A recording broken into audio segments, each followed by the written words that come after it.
Gentlemen, and welcome to Tremure, Eastern Kenya. This is our accommodation. If my cameraman would like to come a bit closer, this is my office. We don't stay in posh hotels. We live with the people. Now, Adrian Moore and myself have been up here installing a solar pumping system, the first of its kind, certainly the first that Akamba Aid Fund have ever constructed, and it's something very exciting. We've been up here for a week, and now I'm going to take you down to the dam and well site. This young man here is Wilson Makura Katheka, and without this man, none of us would be here. Adrian, myself, Dr. Buckle, Simon, Brian Cooper, none of us would be here without this man. He wrote the original letter to Brian Cooper back in '86, so big thank you to us at the dam site. As you see ahead of you, you can see the wall of the dam spreading out in a U shape with the spillway on the far right. This dam is about 20,000 cubic meters, and a cubic meter contains 1,000 litres of water.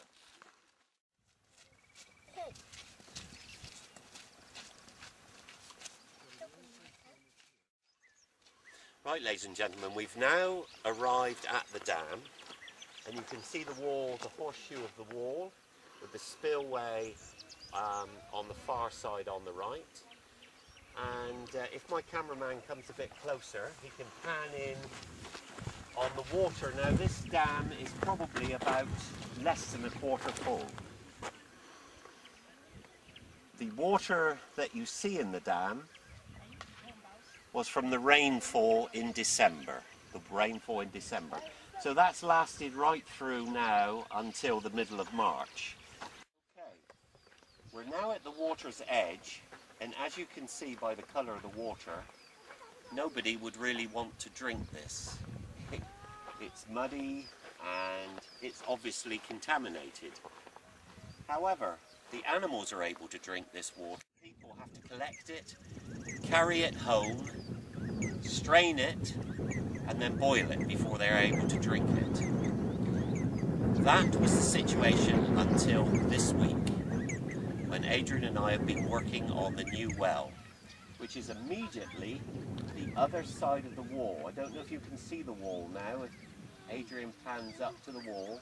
The well has been dug immediately the other side of the wall, so this water has enhanced the water table all the way around the dam, and you will see in a minute that it's now giving us clean water in the well immediately the other side.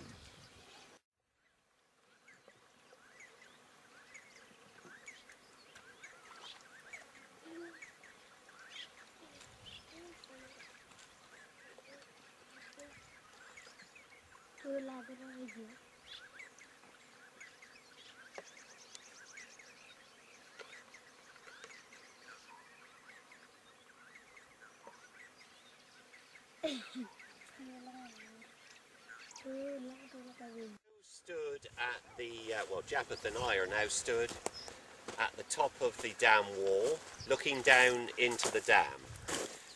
And this dam was constructed by Brian Cooper some years ago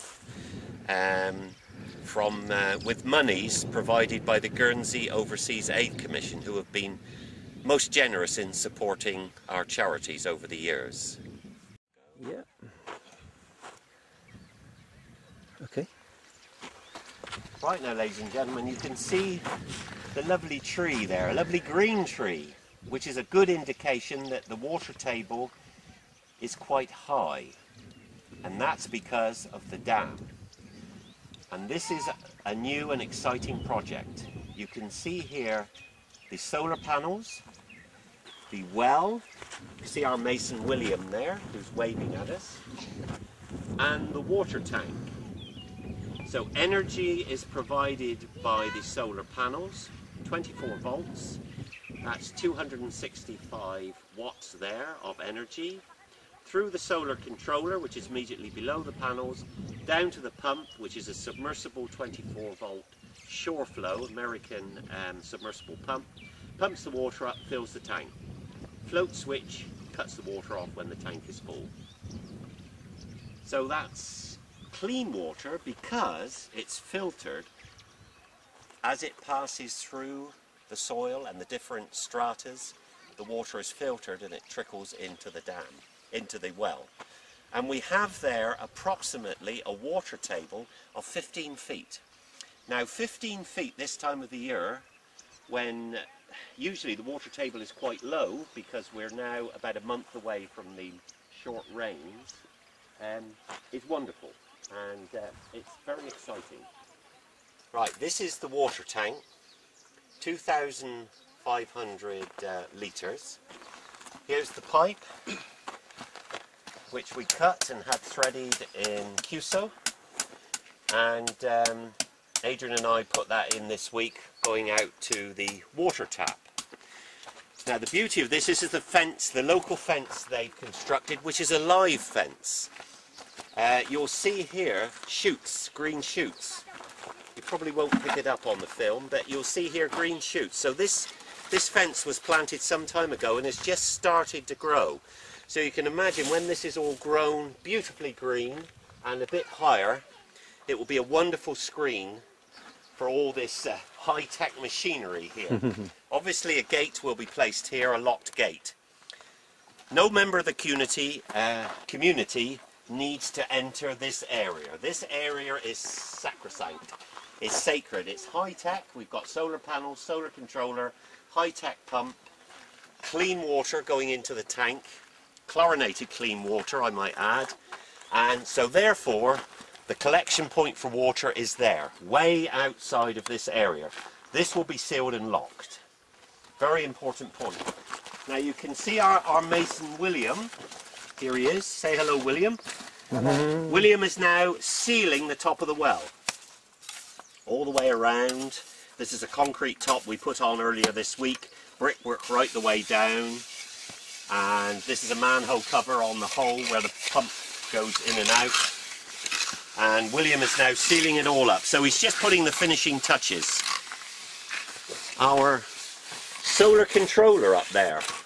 A very important piece of equipment. Shoreflow, which is an American company, they make this controller and it controls the voltage. The problem with solar panels is, obviously, the more intense the sun is, the voltage and the power picks up. This controller keeps an even 24 volts and an even wattage going down to our solar pump. Therefore, it ensures long life of the pump. Very important. Now you might wonder what all the wires are. You've got the positive and negative going up to the solar panels. So that's bringing our power down. DC current, of course, direct current, not AC. And then we've got the big, thick black wire. That's the two wires going down to the pump. The other wires are the sensor wires, which are in the well. We've got a ground, which is picking up the signal from the other two, which is low level danger, cut out, and high level. Those two sensors are crucial. They send a message to the ground, which then sends a message up to the controller, which tells the controller that A, there's water in the well, and B, it is at a specific height and it's safe for the pump to work. Otherwise, obviously, if the pump was trying to pump dry, it would be very dangerous. The other wire coming up, the white wire, goes right the way across to the tank. In the tank, we put it in this conduit. Adrian did all this. His cable tying is brilliant. So we've got here our two wires going to the float switch, and this is our pipe coming up from the well. Half-inch pipe work coming up from the well, all in this lovely conduit here, which I brought, going in and discharging into the tank. The tank is now full, actually. It pumps at a very slow rate. This is not a fast pump. Obviously, 24 volts, we don't have a tremendous amount of power, So it pumps quite slowly, round about 3.5 gallons per minute. But that's plenty, because obviously with a storage of 2,500 litres we don't need to pump very quickly. Once this tank is full and the community start using the water, it will be replenished easily by the small pump. So high tech, but hopefully nobody needs to come in, nobody needs to use a hand pump, no unsupervised personnel within this compound. And I'm hoping that this is going to prove very successful. Our tap here, lockable tap, as you can see there, padlock through. The well will be open at certain times of the morning for people to draw clean drinking water. This water, you will now see, is absolutely crystal clear. Clear, chlorinated, safe drinking water. The first time these Akamba people here have had clean water. Before, they've scooped water from the dam, taken it home and had to boil it. This is the first time, and this is the first well, to my knowledge, in the area that's been constructed in this manner with a solar pumping system. Good morning, ladies and gentlemen. This is our last morning here this morning. In a few minutes we'll be climbing in the vehicle and driving back to Nairobi, which is going to take us the best part of the day. But before we go, I just wanted to show you the difference.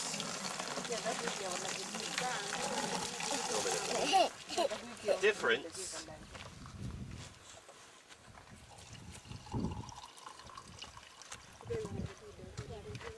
between water, which I've just taken directly from the dam over the wall there, and water from the well. The wonders of natural filtration. Who's going to have a drink?